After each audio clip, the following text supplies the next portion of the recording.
Jesus. May the Spirit of God open your heart, your understanding tonight. I pray that as the Lord is ministering, He will minister to your every need. Amen. He will answer your questions. Amen. He will lift you in the areas you are down. Amen. He will establish you in the areas you need establishment and settlement. Amen. I pray that the word of God, the grace of God will find and locate your need today. Amen. I surrender this place to the ministry of angels and the ministry of the Holy Spirit. Amen. Through the manifestation of the gifts of the Spirit. Amen. The Lord will speak to you. Amen. In Jesus' name. Amen. Hallelujah. All right, please see that. Glory to God. We're looking at surmounting obstruction through faith. Hallelujah. And recently we taught five strategies or five truths for surmounting obstruction. We were looking at the works of the devil, and we mentioned obstruction as the second work of the devil. We mentioned deception as the first work of the devil. Then we mentioned obstruction as the second work of the devil. Now, there are 5 scriptural truths that we can use to surmount obstruction. Hallelujah. One of them is knowledge. Another is prayer. Another is faith. Another is wisdom, and another is uprightness. We've dealt with the 5 of them, but there's this subject the Spirit of God is bringing my attention to, is the subject of faith. Hallelujah. So today we're looking at surmounting obstruction through faith. Hallelujah. Hebrews chapter 11. Hebrews chapter 11. What is obstruction? Obstruction is satanic roadblock. Hallelujah. That's what obstruction is. Please put all alarms on silent, everything. I don't want any distraction. Please. Glory to God. What's obstruction? Obstruction is satanic blockage, satanic fence, satanic gallop, satanic pothole on your path of destiny to stop you, to slow you down, to hinder you. Hallelujah. Where you are not supposed to stop, where you are not supposed to slow down, where you are not supposed to be hindered. By design, by divine design, your life is supposed to keep moving upward and forward smoothly. Hallelujah.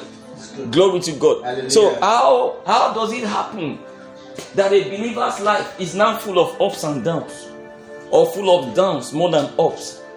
I thought the scripture says that the path of the just, hear it, is as the shining light that shines more and more unto the perfect day. How come sometimes your life is like darkness? How come sometimes your life is like obscurity? How come sometimes it's as if your life has paused? Hallelujah. Sometimes your life is moving so well and so nicely, and sometimes it's like nothing is happening in your life for 1 month, for 2 months. It's called satanic obstruction. I once taught you how to recognize when you are approaching a door in the spirit, or when you are before a closed door in the spirit. How do you know that you are before a door in the spirit, or you are approaching a door? When you are approaching a door in the realm of the spirit, your life begins to slow down. Hallelujah. In the natural, when you are approaching a door, you slow down your movement. Glory to God. Hallelujah. How do you know that you are before a door when your life pauses? For 2 months, nothing spectacular or specific is happening in your life. 2 months have passed. Nothing is happening. You are before a door. You are right in front of a door. And every door is to be opened, or you remain standing. Hallelujah. Praise God. It doesn't matter how long you stand in front of the door. If you don't have a key, you can't open the door, except someone has left the door open. Glory to God. Hallelujah. Are you still here? Yes, sir. So a lot of us have found our lives at points that we can't explain. Hallelujah. Praise God. We found our life slowing down. Listen, the moment you are supposed to start searching for a key is when your life is slowing down. You notice that your result used to be at a level, and it's dropping to another level, to a lower level. What you're supposed to do is that you start searching for a key. Hallelujah. Praise the Lord Jesus told us, He said, I will give you the keys of the kingdom, that whatsoever ye bind on earth shall be bound in heaven. What are these keys of the kingdom? The keys of the kingdom are kingdom truths for opening closed doors in the earth. Hallelujah. So that means when I am slowing down, you are a minister, your ministry is slowing down. You are a worker, your business is slowing down. You are an individual, your life is slowing down. Your marriage is slowing down. Anything in your life that is experiencing a slowdown requires a key to be used. You need to prepare the key before you get to a stop. If you don't get your key ready. While you are slowing down, you will pause. And before you look for the key, it could take you 2 years on that spot. Hallelujah. So some of us start looking for a prophecy, a word of prophecy, a prophet to speak to us. We start looking for the scriptural truth that gives that case. We start looking for a message to encourage us out of our situation when we are already at a pause point. God doesn't expect your life to pause before you look for solution. Hallelujah. Praise God. You are supposed to start seeking for that solution the moment you notice that your pace has changed. Hallelujah. Your race has changed. You were flying before, now you are walking. You need to look for a key to go back to flight. Because the key for opening a car is not the key for opening a plane. Glory to God. Hallelujah. So you must get it. Now, that's what we call satanic obstruction. That's what keeps people where they are not supposed to be kept. That's what puts people where they are not supposed to be. Hallelujah. Praise God. It's satanic fences that are invisible to the optical eyes. Satanic doors that are invisible to the optical eyes that keep us where we are not supposed to be. Hallelujah. Praise God. And so we are looking at how to deal with it, how to surmount that obstruction through faith. Through faith. Hallelujah. Hebrews chapter 11. Are you there? From verse 33. 33. We're reading to just verse 34. It said, through faith. Sorry, I'm coming. It said, okay, I'll read from verse 32 so that it can make sense. And what more shall I say? For the time will fail me to tell of Gideon, of Barak, and of Samson, and of Jephthah, of David also, and Samuel, and of the prophets who through faith subdued kingdoms, wrought righteousness, obtained promises, stopped the mouth of lions. Hallelujah.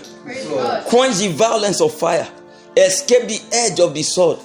Out of weakness we are made strong, waxed valiant in fight, turned to flight the armies of the aliens. Glory to God. Hallelujah. Take note of what he's telling us. He said, through faith, they stopped the mouth of lions. Who came to stop them? The lions came to stop them. Hallelujah. The lions are agents of darkness, representatives of satanic obstructions. Hallelujah. So rather the lions stopping them, they stopped the lions. Then he said, through faith, they put to flight the armies of aliens. So what did the armies come for? The armies came for them. The soldiers came for them to stop them. Example of such armies were the Philistines' army, who kept coming in the days of David. But the Bible records that in the days of David, it was as if the Philistines did not exist, but in the days of Saul, they hindered Saul. Can you remember for about 40 days, Goliath was boasting in the ears of Saul, and Saul couldn't do anything. 40 days. That means 40 days of no activity in the palace. 40 days of no federal proclamation. 40 days of national pause. 40 days of national slowdown. 40 days of no progress in a country. 40 days. Goliath was boasting, I need a champion. I need a champion. Let me bring him down. And nobody could come out. Saul couldn't do anything. In the days of David, no giant could make a noise. Hallelujah. It was as if the Philistines had stopped existing in the days of David. We read about David, how that he subdued them until they were noiseless in his days. They were quiet throughout his reign. It's because of David's conquest that Solomon enjoyed peace. The peace in the days of Solomon, where there was no evil occurring, there was no army attacking, was the effort of his father David. Glory to God. God testified concerning David. He said, your hands have shed too much blood. Too much blood. Hallelujah. Praise God. So this is what we call satanic obstruction, and this is how we use faith to subdue it. Now there are 3 dimensions of faith I want to introduce you to. Hallelujah. For stopping the enemy. Hallelujah. For dealing with the enemy. 3 dimensions of faith. When you read the scriptures in Romans chapter 4 verse 12, the Bible tells us about the steps of Abraham's faith, introducing us to our father Abraham. Hallelujah. He said we should walk in the steps of his faith. Now, as we study the scriptures about Abraham, we realize that Abraham exercised his faith at 3 levels. First of all, faith is a 4-dimensional spiritual exercise. It's a fourth dimensional spiritual manifestation. Hallelujah. It's a fourth dimensional spiritual weapon. Glory to God. Hallelujah. Remember, it's a weapon. But even as a fourth dimensional weapon, there are three levels, three dimensions of exercising faith. Hallelujah. So Abraham exercised the faith at three levels. As we study the scriptures, and we're going to be looking at them briefly, and how to use them to make war in the realm of the spirit. How to use them to forge our way forward, to move our lives forward. Glory to God. Hallelujah. Are you still here? All right. The first dimension of Abraham's faith, the thought dimension. Thought. Thought. Thought. Your mind. That's the one the Bible calls believing. The Bible says in Genesis 15 verse 6 and Romans 4 verse 18. It says Abraham believed the Lord and it was counted unto him for righteousness. We believe at the thought level, at the level of thought. That's the level of believing. That's faith exercised on the inside. So faith is not exercised when we begin to speak.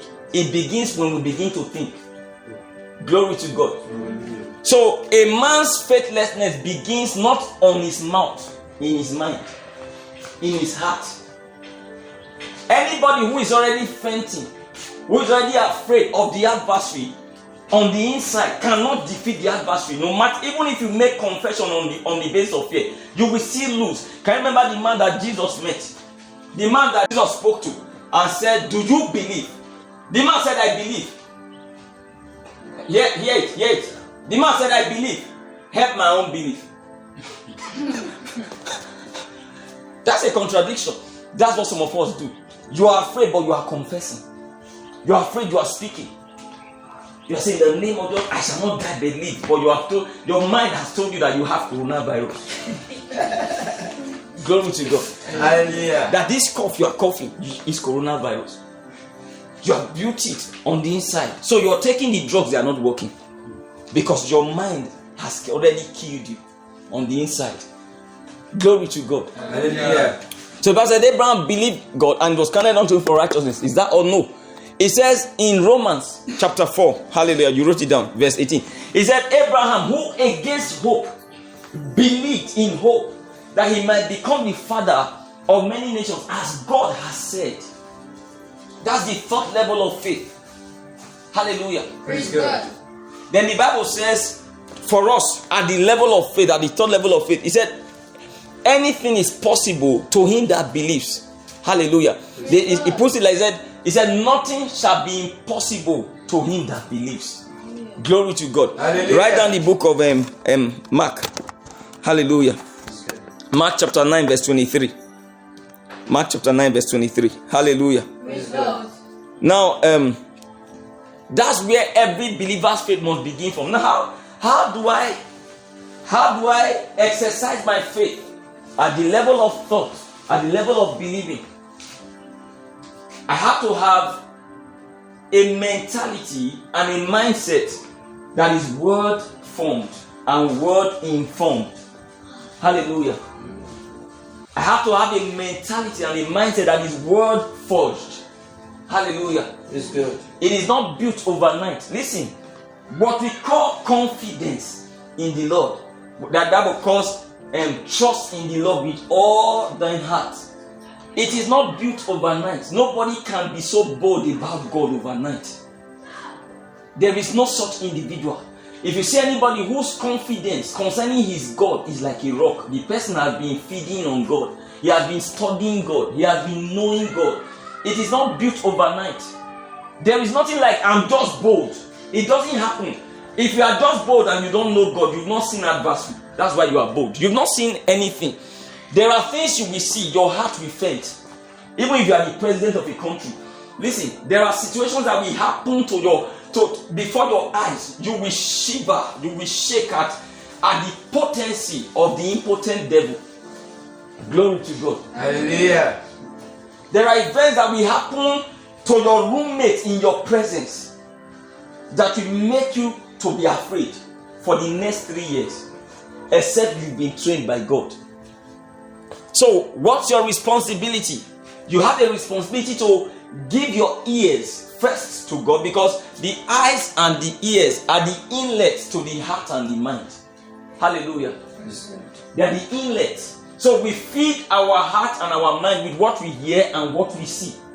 He said that which we have heard, 1 John chapter 1, which we have seen with our eyes, which we have looked upon, then our hands have handled of the word of life.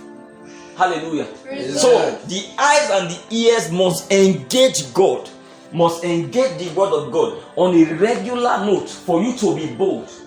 Now, why do you need to be bold? You need to be bold because one of God's emphasis through the scriptures is fear not.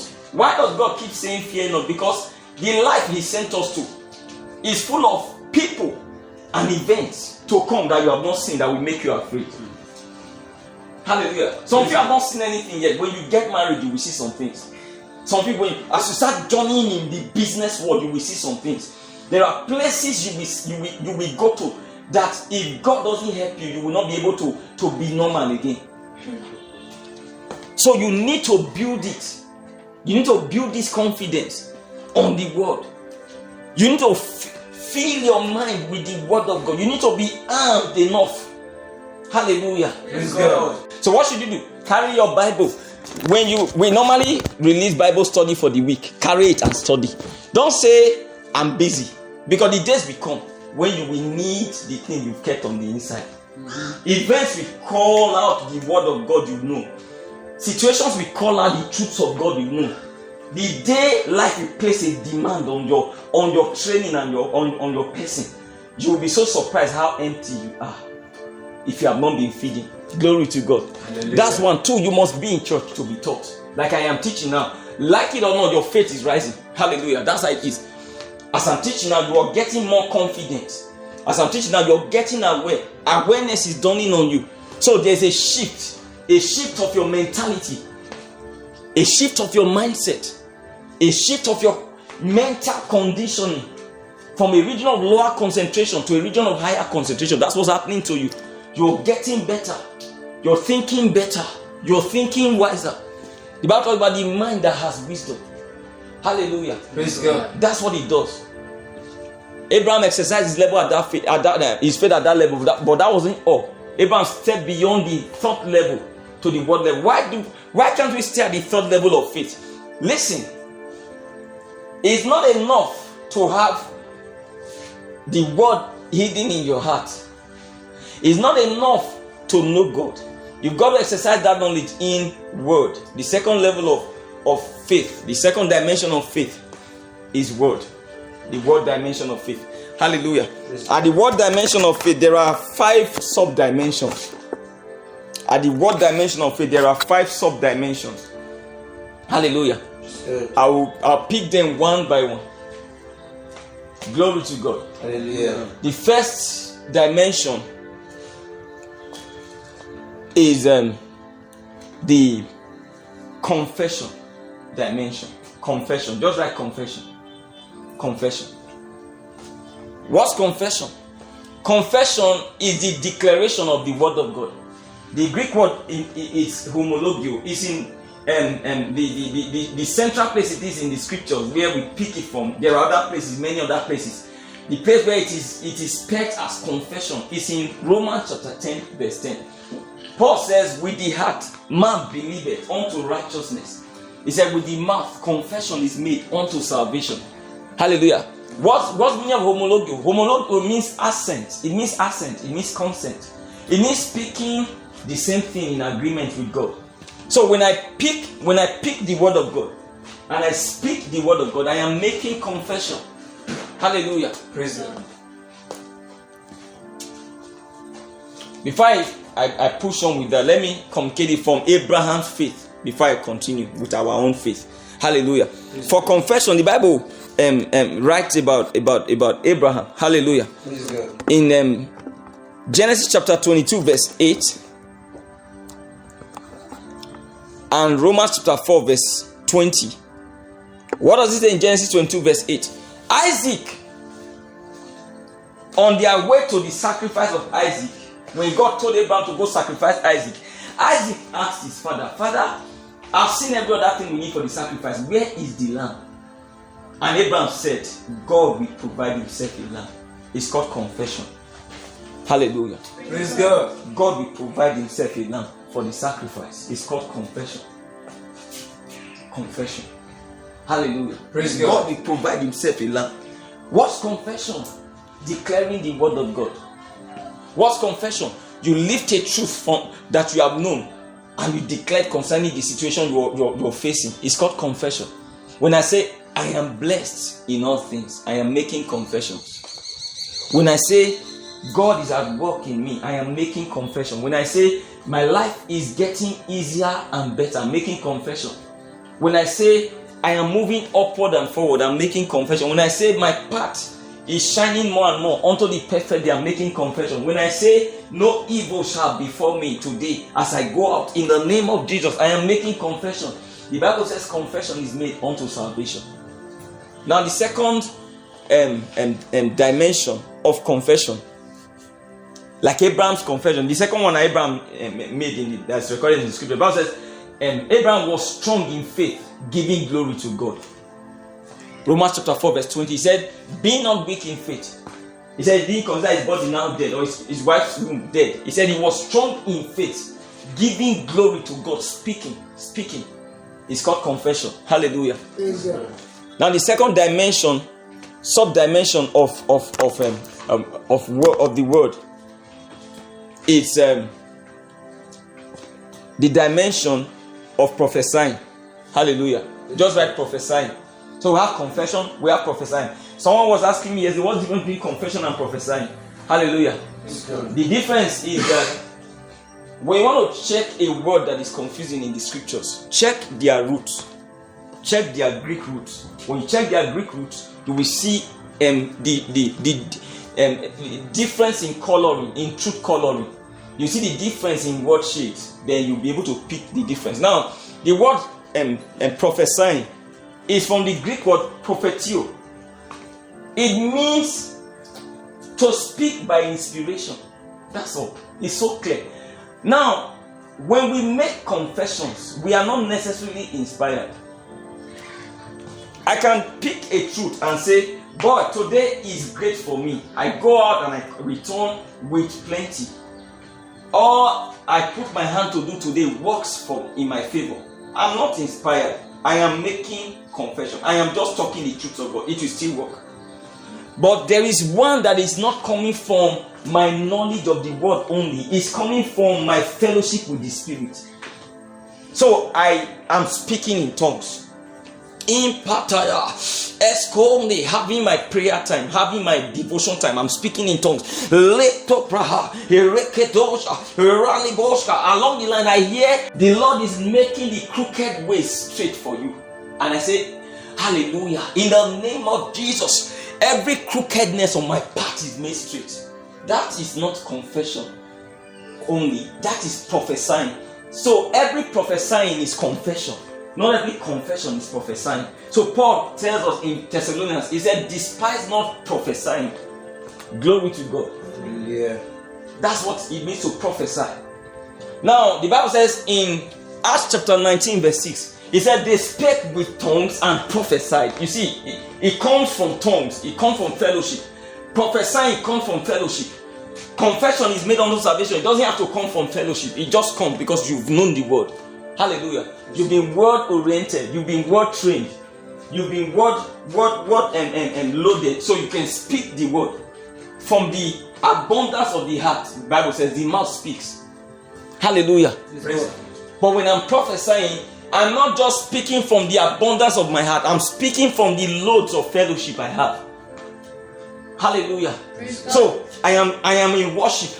Demons tremble at your presence. And I hear it is well. That it is well is a bomb.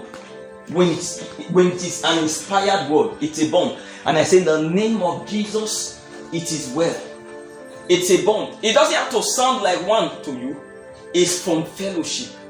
So it will do a disaster in the camp of the wicked.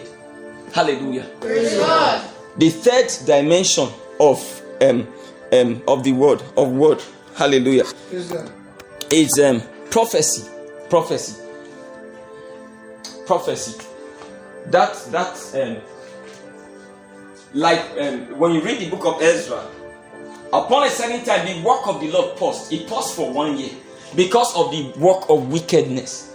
So 2 prophets, not even one, 2 prophets came and spoke to the people of God. Thus saith the Lord to you. And they released a word of prophecy for them. Go and continue the building. And that's all. That's prophecy. What's prophecy? Prophecy is not just an inspired word of God. Prophecy is the word of God that is foretelling the future. The word of God that is foretelling the future is not just an inspiration. Prophecy is power. Prophecy is God speaking, not you speaking for God. Prophecy is God speaking through you, not you speaking for God. Hallelujah. It's good. So God says it is done. And I come to tell the people, thus saith the Lord, it is done. That's why when we are prophesying, we don't say it in our words. We say, thus saith the Lord. Or you hear, thus saith the Spirit. Or you hear, thus saith the Holy Ghost. It's always, thus saith the Lord. Because it's not the man who is talking that is talking to you. It's God himself that's talking. Hallelujah. Do you understand? Alright. The fourth, right? The fourth sub-dimension of word, or it's prayer. Hallelujah. It's good. Prayer is the fourth sub-dimension. Prayer is communication. It's done with words. Hallelujah. So, at that dimension of exercise of faith, the Bible says the prayer of faith, for instance, shall save the sick person. You see that? It brings deliverance. Hallelujah. It's one of the strategies that Paul and Silas mixed in prison, and it broke the prison doors open. So it can break you free from satanic obstruction or obstacle. It can destroy the obstruction that has been put in front of you. Prayer. Hallelujah. Any believer that doesn't pray will be a prey. Hallelujah. Any believer that doesn't fast will be slow. That's how it works. If you don't pray, you will find yourself struggling in life. If you don't like the subject of prayer or the very act of prayer, you will soon find yourself a victim of life predators. They will prey on you. Hallelujah. In this life, you are either a victor or a victim. You are either a success or a failure. In this life, there is really no middle ground. People will call mediocres and failures, actually. Glory to God. Mediocrity is failure at a comfortable position. Glory to God. Yeah.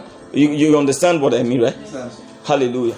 It's just a way of expressing it at a more convenient position. Are you still here? Yes, Now the fifth dimension of word is praise. Praise. Praise. Praise, worship, they are together. Hallelujah. Praise is the fifth dimension of word. Of the exercise of faith at the word level. Now what's praise? I define praise briefly. Then I will tell you a particular praise I'm talking about here. Praise is the exaltation of the person and works of God in song. Praise is the exaltation. Exaltation. Praise is the exaltation of the person and works of God in songs or with songs. Hallelujah. That's praise. But there's one praise like that is very dangerous. Now, praise in prison, in adversity, or in trials is an act of faith. Praise in prison, in adversity, or in trials is an act of faith at the second dimension. It's an act of faith at the second dimension. It's a weapon of war. You see that? Praise in adversity is a weapon of war. A woman is barren and she's praising God.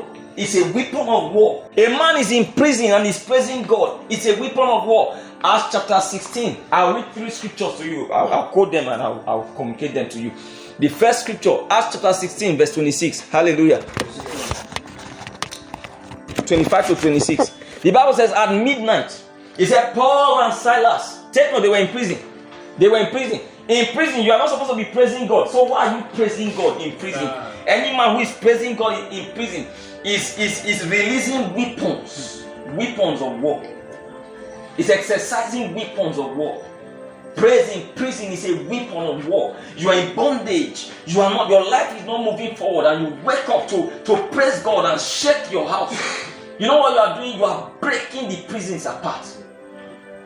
Acts chapter 16, verse 25 to 26. He said, at midnight, Paul and Silas prayed and sang praises unto the Lord. He said, suddenly there was a great earthquake. Hallelujah. Praise God. There was a great earthquake. I told you, in praise, God explodes before your adversaries. It is that explosion before your adversaries that we call signs, wonders, and miracles. Hallelujah. It is that explosion that the enemy calls wonders. Hallelujah. Praise God. The second scripture, Exodus 15:11. The Lord had finished talking to Joshua about Jericho. The Bible said Jericho was straight shut up. The walls of Jericho were high walls, mighty walls, like the walls of Babylon. No one could go in, no one could come out. And God needed them to take that city. And it was not possible. God told them that they would use the strategy of praise. Hallelujah. Why the strategy of praise? Because it's one of the things that brings down satanic obstruction. Hallelujah. The walls of Jericho are symbolic of satanic obstruction in a man's life, like a life with walls. Walls that don't allow the family to move forward. Walls that don't allow anybody in your house to build a house. Walls that don't allow anybody in your house, in your family to become great. Walls that don't allow your business to expand. Walls that don't allow your career to expand. God said those walls can be brought down by the weapon of praise. So God told them, on the seventh time, let the priests blow the trumpet. When they blow the trumpet, let there be a shout of praise. As they shout, God said the walls will come down. The walls will come down. If it happened there, it happened with Paul and Silas. Why do you think it's not a weapon? It's doing the same thing. Now, when, the third scripture is Joshua chapter 6 verse 20. Hallelujah. It's good. Joshua 6:20. That's the second scripture actually. The third one is Exodus 15:11. Hallelujah. The one of Jericho is Joshua 6:20. Then the third one, which is Exodus 15:11. It says, who is like unto thee, O Lord? He said, among the gods, who is like unto thee? He said, you are glorious in holiness, fearful in praises, doing wonders. Fearful in praises. What was it talking? What does it describe about God? He's saying that when you are praising God, the enemies receive fear. It puts fear in the enemies surrounding your life. Fearful in praises. He said it is that fear in the praise that makes God do wonders. Doing wonders. Hallelujah. Praise God. That's the fifth dimension of the word. That's the second dimension of faith. So it has 5 dimensions, 5 sub-dimensions. Hallelujah. Now, when you exercise your faith at that level and the events are not still shifting, you move to the next dimension. Hallelujah. Praise God. Glory to God. Hallelujah. Now, at that second dimension of faith still, David the psalmist says in Psalm 120 verse 7, write it down, Psalm 120 verse 7. He says, I am for peace. He said, when I speak, they are for war. I am for peace. When I speak, they are for war. Hallelujah. Praise God. Then in Psalm 149 verse 6 to 9 rather, the Bible says, let the saints of God be joyful in praise. Wow, praise. He said, let them have in their mouth the praises of God, and in their hand a two-edged sword. Take note, their mouth, their hand. Their mouth, their hand. So if the mouth doesn't work, the hand has to go after. Mouth, hand. Then it says, with the praises of God in their mouth, let them execute the judgment written. He said, this honor have all the saints of God. Hallelujah. Let them bind the princes with chains. So that's what we do when we engage our mouth, when we engage confession. Glory to God. Hallelujah. These are weapons for stopping satanic obstruction. I don't know where Satan has stopped you. I don't know where he has kept you. He has paused you. I don't know which area of your life has slowed down. You have too many weapons to be slow in your life. Too many. I see many Christians wake up and have morning devotion, no praise. They just do morning devotion, no praise. No praise. No worship. What are you doing? Those acts are weapons. They are weapons for making your life easy. We don't worship God just because we feel like worshiping God. These are weapons. The enemies know them. They know what those things are for. Hallelujah. So that's why the events of your life target one thing. The events that happen to you from Satan, they target your joy. They want you to not be joyful, because most times people praise when they are joyful. Hallelujah. Praise So God. a man who understands the devil and his ways should not praise God just when he is joyful. Praise should be a lifestyle. Whether things are working or things are not working. Hallelujah. Praise God. When things are working and you praise, it's a declaration of gratitude. When things are not working and you praise, it's a weapon of war.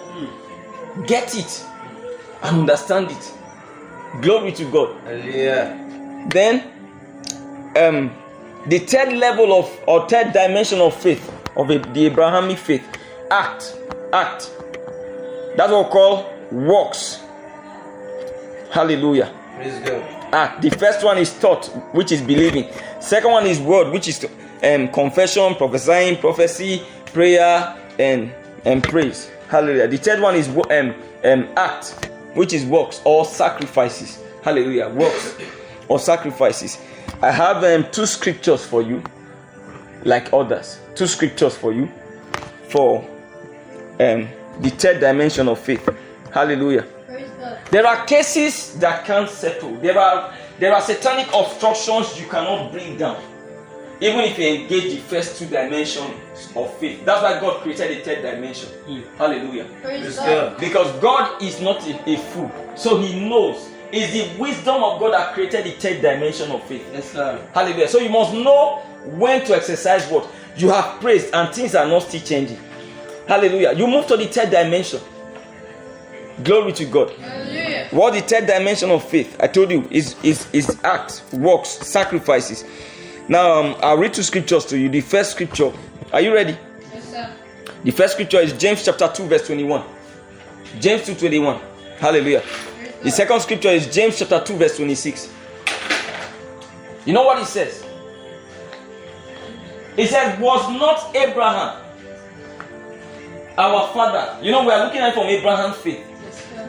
Was not Abraham our father justified by works when he offered up his son Isaac? That's what it says. Then he moves down to 26 and says, therefore, as the body without the spirit is dead, so faith without works is dead. Hallelujah. So James calls the sacrifice and sacrifices of Abraham works of faith. Works of faith. James is not unaware of the believing of Abraham. He is aware. James is not unaware of the confession, declaration, word engagement of Abraham. He is aware. He knows. And here James is telling us that faith without works can still die. Hallelujah. He said it's dead. He said, so Abraham was justified by works. He said when he offered up his son Isaac. So I want to show you some scriptures that you can engage concerning this third dimension of faith. Hallelujah. Praise God. In Genesis chapter 12 verse 7 and 8, the Bible says God came to Abraham one day and said, unto thy seed will I give this land. Now, whenever God speaks a word to a person or to his people, Satan will come for that word. The Bible says that affliction came because of the word. Every prophecy on your life, on your destiny, attracts satanic interest. Every good thing happening in your life attracts satanic attention. If your sister just got married, Satan will come after her because of marriage. If you just got engaged, Satan will come because of your relationship. If you just bought a car, Satan will come for the car. He will look for the car. Anywhere you are driving the car to, the car is an endangered species. Except you have understood the principles of combating or surmounting satanic obstruction. So you protect that car. You protect that car with word principles. If you don't do it, the car may crash before you enjoy the car. You may even die with the car. This is the devil. Hallelujah. Don't say, no, not my car. If you see, the men who drive their car in safety, they are doing things you are not aware of. Hallelujah. Including men who are not going to church. Glory to God. Hallelujah. The ones who don't go to church, they got the car from sacrifices. They didn't just buy the car. There's nothing like that. Glory to God. Hallelujah. Now, it says, the Lord told Abraham, I will give this land to your seed. When Abraham heard it, Abraham knew that the devil will come for that word, will come for that land. And really, the devil came later. Can you remember, many years after that word, giants came to the land. Of all lands, that's where giants were staying.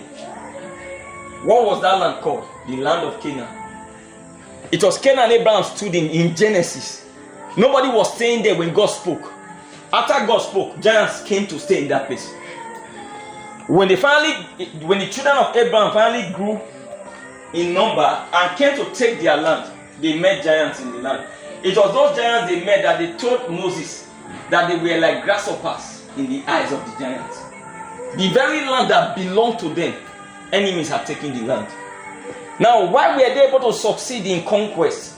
It wasn't because Joshua was a man of muscles. It wasn't because Caleb was very muscular and very, very manly. It was because Abraham had settled their success. Abraham had already settled their victory. What did Abraham do when God spoke to him and said, this land I will give to your seed? God said, Abraham built an altar there. So the giants came to stay in a land that already had possession, legal possession in the spirit. An altar had been raised there. Not just one, several altars. I will be showing you there. All the altars Abraham raised, he raised them in Canaan. As I studied the scriptures, I found out. He raised them in Canaan. One he raised in Bethel. Another one he raised in Hebron. These were the lands that they possessed. Who stayed in Hebron? One of Caleb or Joshua stayed in Hebron. That was the land he inherited. Abraham raised altars there. That's why those places were blessed. Glory to God. Hallelujah. Are you still here? Yes. All right. Then in Genesis chapter 13, from verse 1 to 6, the Bible tells us that Abraham raised another altar.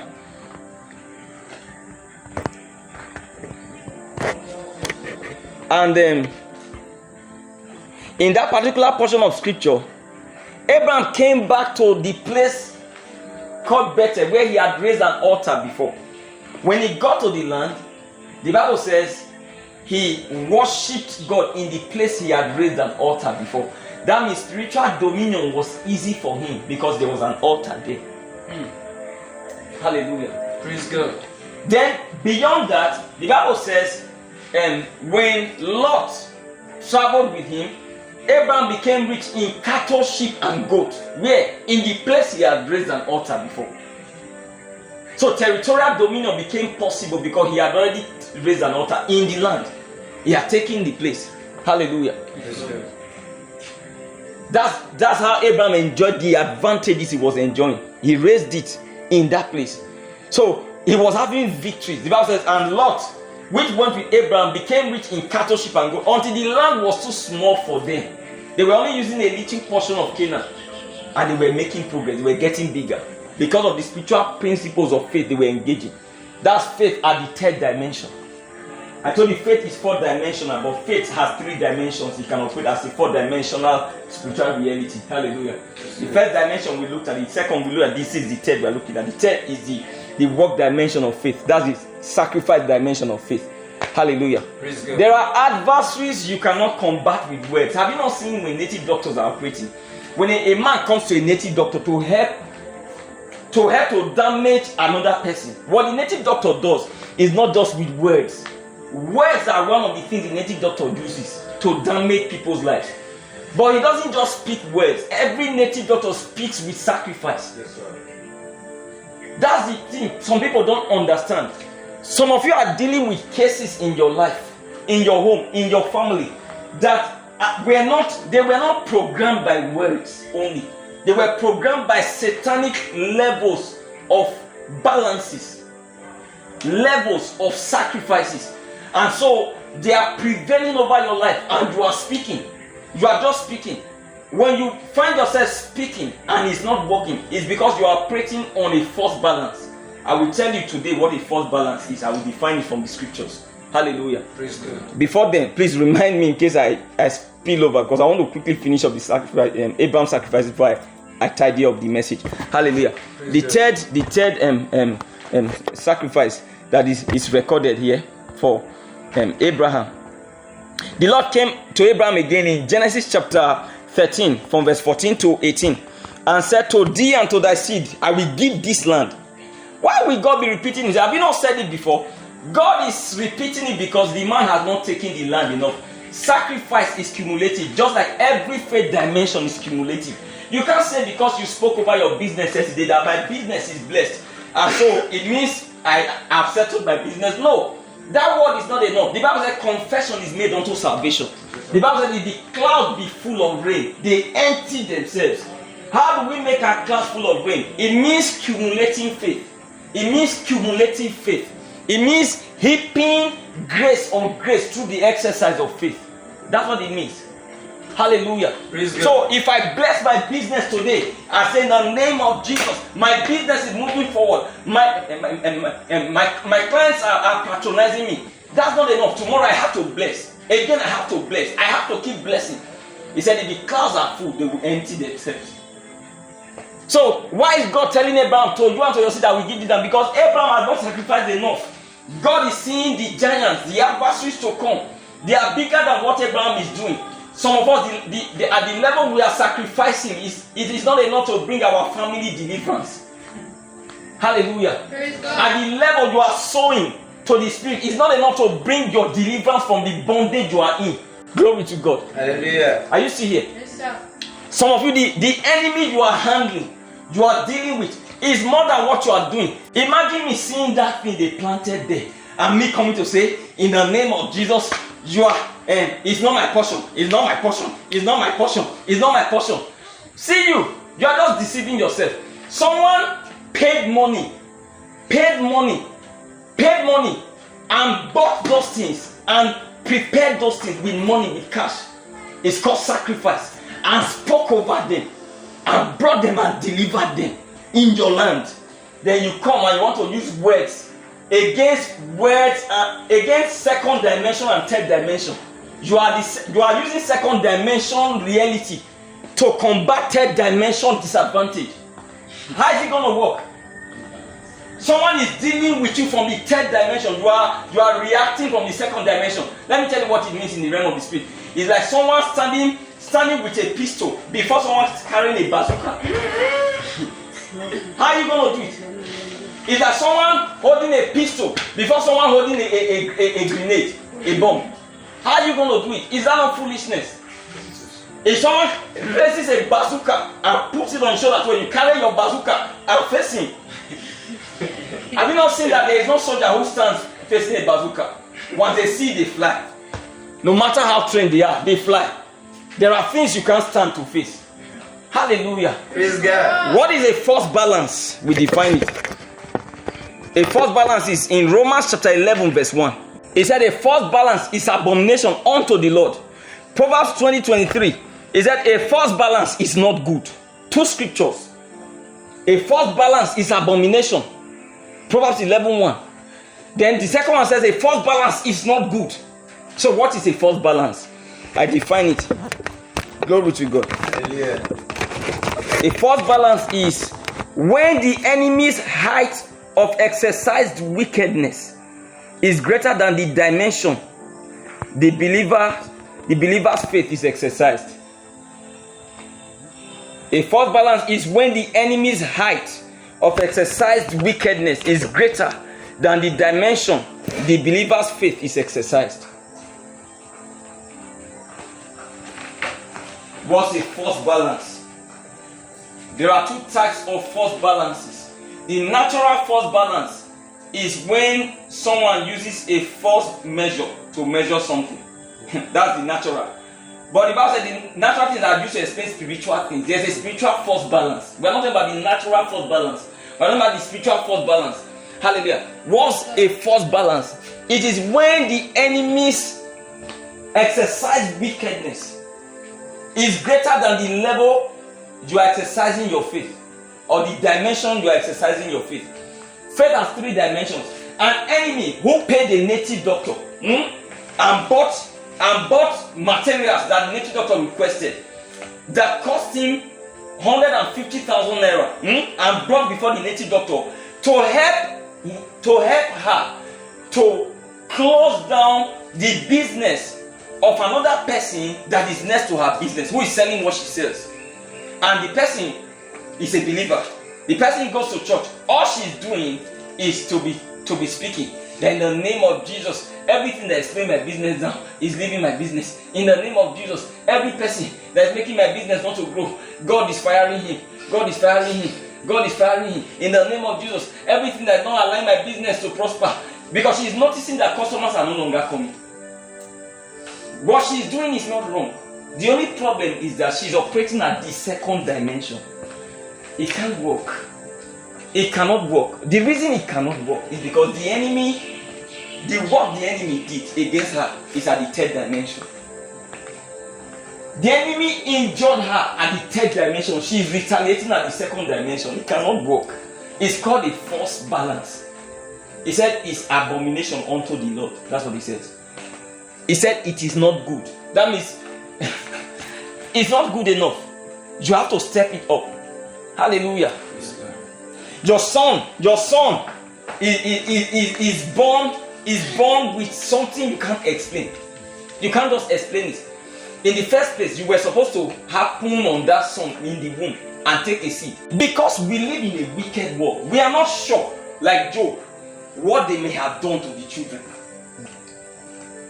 Are you not aware that there are people who steal children's stars? Someone can touch your child on the head and the star is gone. The child is gone. Sit down. The child doesn't have to be an imbecile for the child to be useless. You can have a normal child who will live a useless life because of evil work. Have you not seen some children in some homes? They learn 7 different kinds of works, and none is working for them. Some people, you have them as brothers, as sisters, or you think it's normal. It's not normal. It's a work of wickedness. So what do? You have to be ahead of the adversary. When we are teaching this, we are not looking for your offering or your money. Hallelujah. That's good. That's not what we are doing it for. It's what I do. I do it. Got to understand the adversary. We are teaching you spiritual advantages in the realm of the spirit. God has left his children with great truths for forging forward. Great truths for moving their life forward. You can have 5 children. They're all 5 useless. So that you will go through this world. At the time you are leaving the earth, none of your children has manifested. Hallelujah. You've got to be wise. You've got to step up. That's the third dimension of faith that Abraham demonstrated. And why did God ask Abraham to offer Isaac? Because the people who were on Abraham's children were too many for them and too great for them. Imagine when Abraham had died, when Balak, a king, was on Abraham's line, you know what he did? He raised 21 altars and offered 49 sacrifices. 21 altars to finish Abraham's children. Abraham, when God was telling him to do those things, Abraham could not see some of his children becoming presidents or becoming threat to presidents. If some of us would have already, we'll be looking at it like, well, how far with the child? But maybe we'll be a big businessman or just. They attracted kings. It was Abraham's children that brought Nebuchadnezzar from Babylon to Jerusalem. Abraham's children. They were so mighty that they were threatening kings. When they wrote about them, they on the king's record, they wrote that this nation, they bring insurrection to kings. They damage kings. These people called Abraham's children, they damage kings' destinies. Don't allow them to prosper. Why? How come they were still able to prosper? Because of Abraham. Hallelujah. Praise God. Abraham had raised altars and raised the last altar, Isaac, before he died. So they could not prevail against them. When they came against them, the Lord said, the shout of a king is in their midst. He said, the strength of Israel is like the strength of the unicorn. That's what he says. He said, there is no enchantment against Jacob.